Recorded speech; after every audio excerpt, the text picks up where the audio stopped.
بسم اللہ الرحمن الرحیم۔ حقیقی نقطہ کے ناظرین، السلام علیکم ورحمۃ اللہ وبرکاتہ۔ امید کرتا ہوں آپ سب خیریت سے ہوں گے۔ سب سے پہلے میں تمام انعامتہ کی بارگاہ میں نذرانہ عقیدت سے سلام عرض کرتا ہوں۔ السلام علیکم ورحمۃ اللہ وبرکاتہ۔ معزز سامعین، یہ ہمارا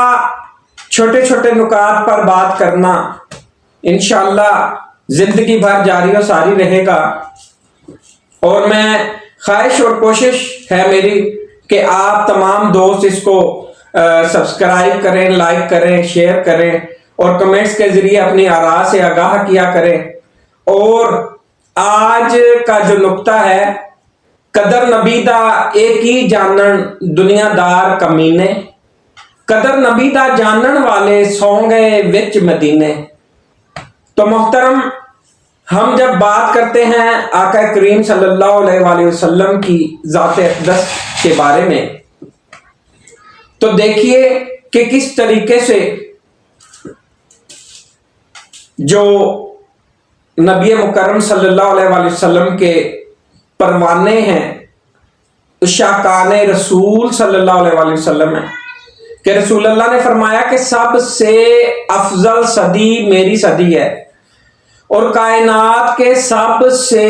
افضل لوگ وہ لوگ ہیں جو رسول اللہ صلی اللہ علیہ وآلہ وسلم سے جڑ گئے، جنہوں نے رسول اللہ صلی اللہ علیہ وآلہ وسلم کی زیارت بھی کی، رسول اللہ صلی اللہ علیہ وآلہ وسلم کے ہاتھ مبارک پر بیعت کی، کلمہ پڑھا، اور رسول اللہ صلی اللہ علیہ وآلہ وسلم نے ان کی سرپرستی کی اور ان کی تربیت کی۔ دیکھیے کہ ان لوگوں نے اپنے گھر بار، جان مال، عزت آبرو کس طرح رسول اللہ صلی اللہ علیہ وآلہ وسلم پر نچھاور کیا، کس طرح آپ صلی اللہ علیہ وآلہ وسلم پر وار دیا، کہ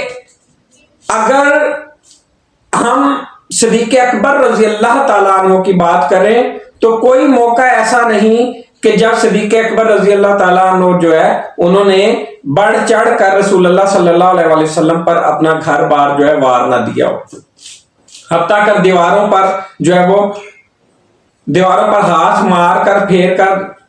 کہ کوئی سوئی تو نہیں رہ گئی۔ اور عمر فاروق رضی اللہ تعالیٰ عنہ کی بات کی جائے تو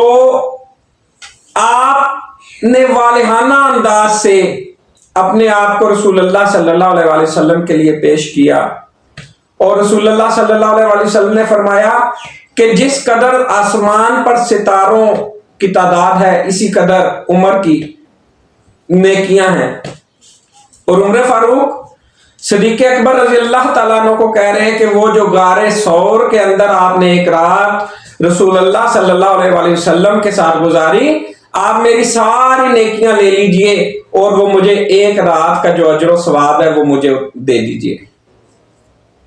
آپ حضرت بلال حبشی رضی اللہ تعالیٰ عنہ کی بات کر لیجئے کہ آپ کے آقا آپ کو گرم ریت پر لٹا کر مارتے پیٹتے، لیکن آپ کے منہ سے احد احد احد احد کی آوازیں آتی۔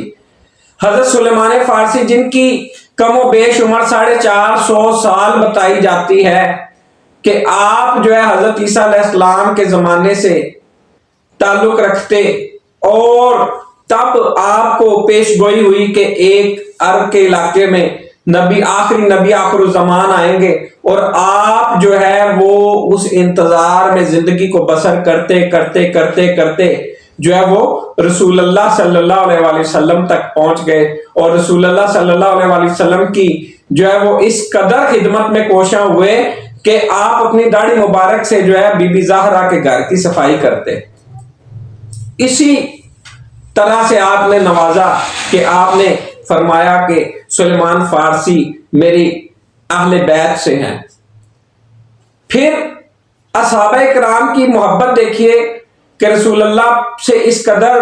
جانثار تھے، والہانہ عقیدت اور محبت رکھتے تھے کہ رسول اللہ صلی اللہ علیہ وآلہ وسلم جب وضو کرتے تو آپ کے وضو کے چھینٹے جو ہیں وہ زمین پر نہیں گرنے دیتے تھے، وہ خود جو ہے وہ اپنے جسم پر ملتے اور اسی طریقے سے بال مبارک نہیں گرنے دیتے تھے، حتیٰ کہ انتہائی عقیدت اور والہانہ محبت کے اندر وارفتہ تھے کہ دیکھیے کہ ہجرت کا وقت آ گیا اور حضرت علی المرتضیٰ شیر خدا رضی اللہ تعالی عنہ جو ہے وہ آپ صلی اللہ علیہ وسلم کے بستر پر وہ امانتیں لٹانے کے لیے لیٹ گئے اور فرماتے ہیں کہ اس قدر بے خبری اور پرسکون نیند میں زندگی بھر نہیں سویا جو مجھے اس بستر پر آئی۔ حالانکہ چاروں طرف جو ہے اطراف میں دشمن پھیلے ہوئے تھے۔ پھر کس طریقے سے حضرت ابو بکر صدیق جو ہے وہ کندھوں پر اٹھا کر رسول اللہ صلی اللہ علیہ وسلم کو غار ثور کی طرف لے جاتے، کبھی آگے بڑھ جاتے، کبھی پیچھے چلے جاتے، دشمن کو دیکھتے، کبھی پیچھے جا کر دیکھتے کہ کوئی آ تو نہیں رہا۔ اور پھر جب مدینے میں پہنچ گئے تو دیکھیے کہ مہاجرین اور انصار کیسے جو ہے اخوت اور بھائی چارے کی مثال قائم کی۔ رسول اللہ کی تربیت میں دیکھیے کہ میدان بدر کے اندر جو ہے وہ لاشیں کٹ کٹ کر گر رہے ہیں اور التش التش ہائے پیاس کی آواز آ رہی ہے، اور جب پانی پلانے کے لیے جایا جاتا ہے تو وہ کہتے ہیں کہ یار یہ اگلے بندے کو پانی پلاؤ، جو ہے آگے سے ایک آواز آتی ہے کہ التش ہائے پیاس، اور کہا جاتا ہے کہ اس کو پانی پلاؤ، وہ مجھ سے زیادہ جو ہے پیاسا ہو سکتا ہے، اور وہاں جاتے ہیں تو وہاں پہ آواز آتی ہے آگے سے التش ہائے پیاس اور گرمی ہائے گرمی، تو وہاں پر جایا جاتا ہے، پانی پلایا جاتا ہے، تو دیکھا جاتا ہے کہ ان کی روح جو ہے وہ کف عنصری سے جو ہے پرواز کر گئی اور وہ واصل حق ہو گئے، اور جب پیچھے آیا جاتا ہے وہ بھی وصال کر گئے، جب پہلے کے بعد پاس آیا جاتا ہے وہ بھی وصال کر گئے۔ تو کس قسم کی عظیم الشان جو ہے وہ قربانی کی مثالیں رسول اللہ صلی اللہ علیہ وسلم کے پروانوں نے جو ہے وہ قائم کی مثالیں۔ آج جب ہم غور کرتے ہیں کہ اپنی زندگیوں کو دیکھیں تو ہر کوئی یہی چاہتا ہے کہ تیرے ہوتے جو پیدا میں ہوا ہوتا، تیرے چہرے کو اے آقا میں ہر پل دیکھتا رہتا۔